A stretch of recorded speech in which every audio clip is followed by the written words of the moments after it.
جس ایرے میں ہم بیٹھے ہوئے ہیں اسے برصغیر کہا جاتا ہے جی جی اور اس کے علاوہ جی جی روئے ارض پر کہیں پر بھی خانقاہی نظام اتنا پروموٹڈ نہیں ہے جتنا کہ ہمارے ایریا میں ہے. اس کو اتنی فروغ کہاں سے ملا؟ بیسیکلی جو خانقاہی نظام ہے یہ جو آٹومن امپائر ہے اس سلطنت عثمانیہ اس میں سے یہ پروان چڑھا ہے. اور خانقاہی نظام آپ کہہ رہے ہیں یہ صرف برصغیر پاک و ہند میں نہیں, یہ آپ غلط کہہ رہے ہیں معذرت کے ساتھ.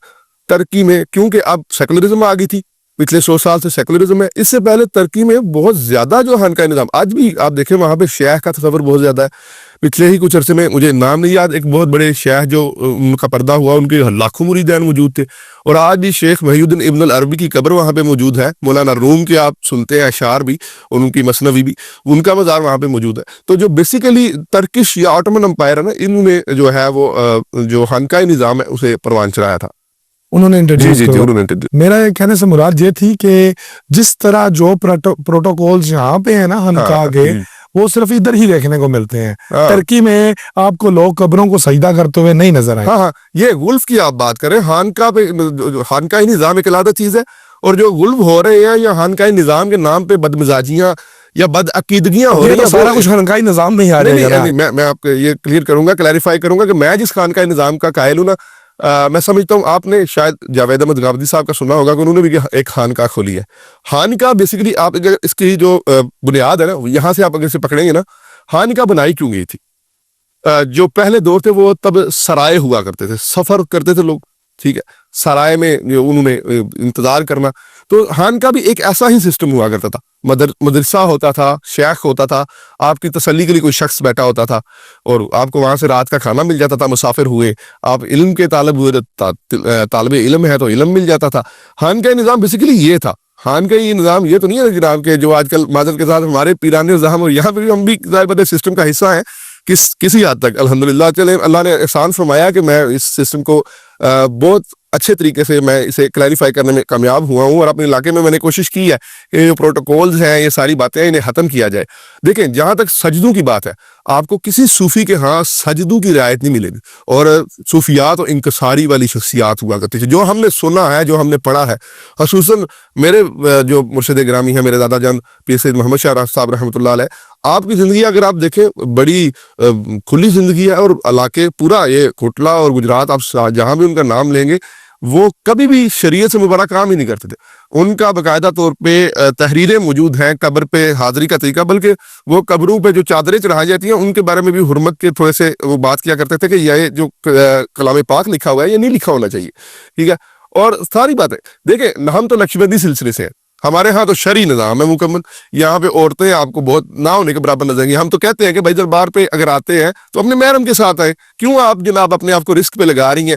اور دیکھیں پروٹوکولز جو دیے گئے نا خصوصاً یہاں پہ برصغیر پاک و ہند میں, وہ سادات کو دیے گئے, سیادت کو ملے, لیکن وہ سیادت کیش ہوتی گئی, یا پھر کہہ لیں کہ سیادت جو ہے وہ اتنی, میں نے تو معذرت کے ساتھ کہتا کلامی ہوئی کہ سادات کو تو مجھے تو یہ لگتا ہے کہ برصغیر میں ظلم کا نشانہ بنایا گیا ہے. ابھی آپ سندھ میں چلے جائیں, میں آپ کو سینکڑوں کی تعداد میں سادات کے روزے دکھا سکتا ہوں جنہیں شہید کیا گیا. پروٹوکول پتہ نہیں کون سے آج کل کے دور میں تو سادات آج کے دور کی بات, اب آپ خانقاہ نظام کے دور موجودہ دور کی بات کر رہے ہیں, اور آپ پھر بیسیکلی پیچھے لے گئے بات کو.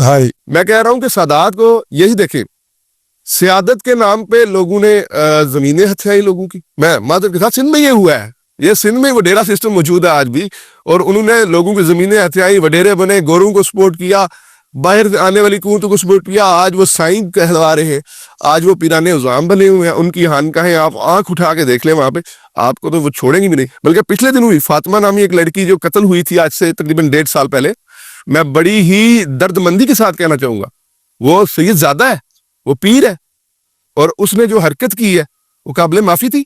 سر میں ہوتا حاکم وقت, اللہ کی عزت کی قسم ہے, اسے وہ عبرت کا نشان بناتا کہ میں شاید میرے جذبات میں آپ کو بتا نہیں سکتا.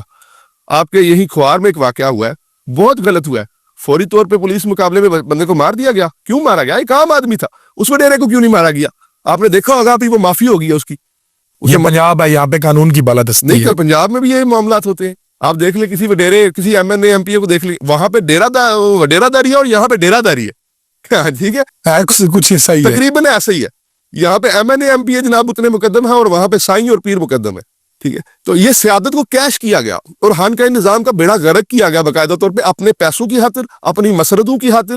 اور پھر میں آپ معذرت کے ساتھ میں بڑی کڑوی بات کرنے لگا ہوں. خانقاہ نظام کی تباہی کا باعث پتہ کیا بنا ہے؟ وہی چیز بنی ہے جو ہماری خلافت سسٹم کی تباہی کا باعث بنی. کیا چیز؟ موروثیت. یعنی میں پیر ہوں, میرا بیٹا پیر ہوگا, اس کا پوتا, پھر پوتا میرا پیر ہوگا. جیسے اب میرے والد صاحب پیر تھے, دادا صاحب پیر تھے. میں موروثیت جو ہے نا وہ آپ کا بیڑا گرک کر کے رکھ گئی ہے.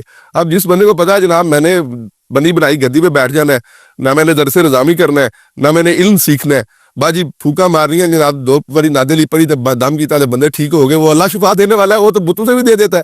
ٹھیک ہے, لیکن وہ جب عقیدت بڑھتی جاتی ہے, پیر صاحب, میں اب 8 سال کا تھا جب میں گدی پہ بیٹھا ہوں, میرے والد صاحب کی بڑی ارلی ڈیتھ ہو گئی جس وجہ مجھے یہ سارا سسٹم سنبھالنا پڑا. میں نے بڑا کلوزلی اسے دیکھا ہے اور میں نے اس کے ڈیپلی جا کے دیکھا ہے کہ مجھے بڑا شرم آتی تھی یار, میں 8 سال کا بچہ اور ایک 53 سال کا بابا آگے میرے ہاتھ چوم رہا ہے. میں سوچتا یار یہ کیا ہو رہا ہے؟ اللہ نے کوئی ذہن ہی ایسا دیا, شروع سے بغاوت تھی ایک اپنے اندر. اور میں نے الحمدللہ غیر روایتی پیر اپنے علاقے میں کہلوایا ہوں. کبھی بھی میں نے روایتی چیزوں کو نہیں دیکھا. محافل میں جاؤں, میں لیٹ جاتا ہوں تو میں پیچھے بیٹھتا ہوں, کبھی بھی آگے نہیں جاؤں گا. اگر کوئی اٹھتا میں اسے غصہ کرتا ہوں, یار میرا حق نہیں بنتا. قرآن میں جمعہ کا جو آیا نا اجتماع کا, کہ اگر کوئی کندھے پھلانگ کے آگے جاتا ہے تو یہ صرف جمعہ کا نہیں ہے. قرآن نے ہمیں پورا ایک آئین دین ہے نا, زندگی ہماری گزارنے کا طریقہ ہوتا ہے. ہر محفل کا یہ اصول ہے, اگر آپ لیٹ آئے ہیں تو آپ کا حق ہے, آپ پیر ہیں, ایم این اے, ایم پی, آپ پیچھے بیٹھے. جب بعد میں آپ محفل برحاست ہوگی آگے جا کے تو ان سے فاتحہ خوانی کرے یا تعزیت کرے کل 40ویں کے ختم میں. لیکن جب آپ جلدی نہیں آئے تو آپ پیچھے بیٹھے. تو میرا یہی الحمدللہ طرز عمل ہوتا ہے. تو اس طرح یہ جو روایتی چیزیں تھی نا, ہم نے الحمدللہ ان کو کلیریفائی کیا ہے, ہم نے انہیں ختم کیا. خانقاہ نظام ایک کہہ لے کہ ایک نفسیات کا ادارہ تھا. لوگ آپ دیکھ لیں یورپ میں 1977 کی رپورٹس اٹھا کے دیکھ لیں, وہاں پہ جو سوسائڈ کی ریشو ہے مہا اوپر تھی وہ. اور انہوں نے پھر کیا کیا, سائیکیٹرزم کو بہت زیادہ پروموٹ کیا, بلکہ انہوں نے کچھ لوگوں کو ٹریننگ دی اور ٹریننگ دے کے انہیں بٹھا دیا. اچھا وہ جرمن میں بہت زیادہ تھا یہ. انہوں نے پھر کیا کیا, دیکھا کہ 3 سال میں ریشو جو خودکشی کی ہے وہ بہت زیادہ نیچے آئی ہے. کیا کرتے تھے وہ بندے بیٹھے ہوتے تھے, وہ انہوں نے پیسے لینے ہوتے تھے, مثال کے طور پہ اتنی فی ہے, وہ آپ بھی صرف بات سنتے تھے, آپ ان کے سامنے روتے تھے, کھل کے راز و نیاز کرتے تھے, تو وہ خودکشیوں کی ریشو کم ہونا شروع ہوگی. میں سمجھتا ہوں جہاں پہ خانقاہی نظام نے اس ملک میں بہت زیادہ وہ ایک ایسے کلچر کو پروموٹ کیا ہے کہ جو موروثیت پہ مبنی تھا, یا پھر کہہ لیں کہ وڈیرہ داری, ڈیرہ داری, وضع داری, ان چیزوں پہ مبنی تھا, پروٹوکولز پہ مبنی تھا.